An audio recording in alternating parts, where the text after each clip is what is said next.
Ramazan yazmaları 5. bab Roza tutuş özünü tutqanlıq 3. bölüm Rozanın beşini tik tutuş Roza arqılıq qattini tik tutuştur. Ramazan onunğa qarşı turğanlarga qarşı bərəkti, inayeti, hidayeti və muhabbeti bilan yana keldi. Her kim onundan özüge düşlük bir həssi alıdı. O, yoxsullarning dastıxanida ıssıq bir qaçı umaç, yetimlərning beşini sılaydigan qol boldi. Günah aqqan ko'chalarni paklaydigan rahmat yağmuri, miskin ko'ngillarga xo'shallik ato qiladigan umid boldi. Günahkarlar qaqadigan haq darvozasi bo'ldi. Möhminlar ro'zaning peshini Allohga bergan va'dasini ching tutgandek tutdi.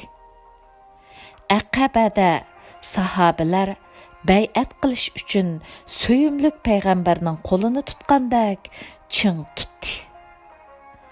Allohga bergan ahdini yengilashning bir fursati deb bildi Ramazonni.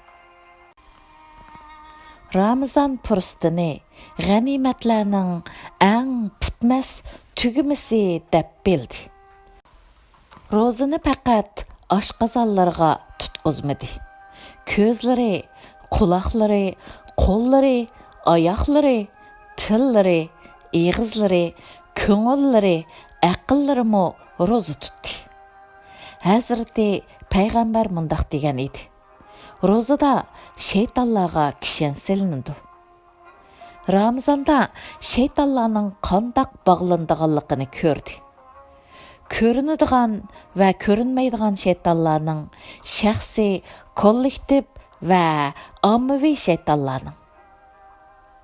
Ramazonning mo'minni qandoq o'rlikka erishtiradiganligini ko'rdi.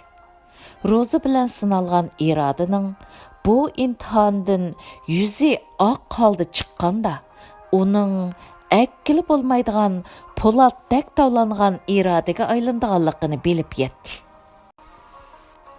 Yana ba'zilarning nima uchun Ramazondan bismillahdan qochgan shaytondek bearam bo'lganligini, nima uchun gandipur qolgan chivindek ro'zadan qochganligini bilib yetdi. Roza orqali insoniyat orasida oqqan ikki eqindan pokiz bo'lgan eqinga kirdi. O'zi oid bo'lgan insoniyat karvonini yana bir qatim asladi.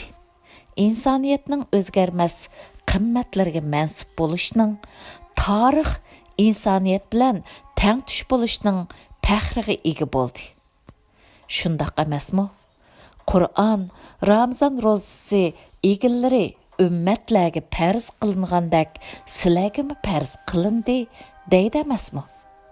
Bu ro'za insoniyat bilan taqdimatlik vahiy an'anasining o'zgarmas bir qonuniyati deganlik emasmi? Ha, shundoq deganlik bo'ladi.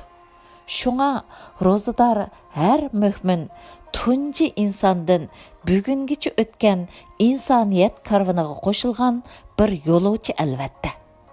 Ro'za shunga bir omonat. Xuddi uni bir tug', bir bayroq deb tasavvur qiling. Har bir mo'min bu omonatga sadoqat ko'rsatib, uning beshini tik tutishi kerak. Ro'zaning beshini tik tutolmaganlar ro'zani asli ro'yiga uyg'un holda tutolmagan bo'ladi. Ro'zani farz qilgan ulug' Alloh Ramazonning Qur'on tug'ilganligining tantansini aytmoqda. Ramazon shundoq bir oydirki, insoniyat uchun yetakchi bo'lgan, yo'l boshlag'uchi va haqni botildan ayirish aloyidligi bilan haqiqatning ochiq dalillarini o'z ichiga olgan Qur'on mana bu oyda nozil bo'lishga boshladi. Undaqda ro'za tutish deganlik Qur'onni tutish, uning ta'limotlarini tutish deganlik bo'ladi. Bo'libmi Qur'onni hayotning ichida, kun tartibning eng yuqori pallasida tutish deganlik bo'ladi.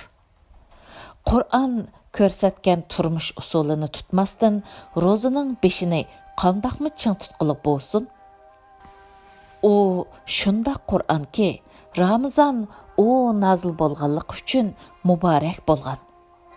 Mu'minlar beshini tik tutishqa bugun boshqa vaqtlar qaraganda bakmi muhtoj.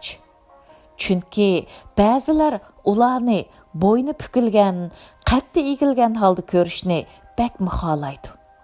Shunga gadiniga minidi, ittirdi va dushkunlaydi. Mana bu fursat, mana bu Ramazon. Ramazonning beshini tik tutganlar. Qilchilik shubingiz bo'lmasin. Ro'zumu beshingizni tik, qattingizni ro'st tutadi.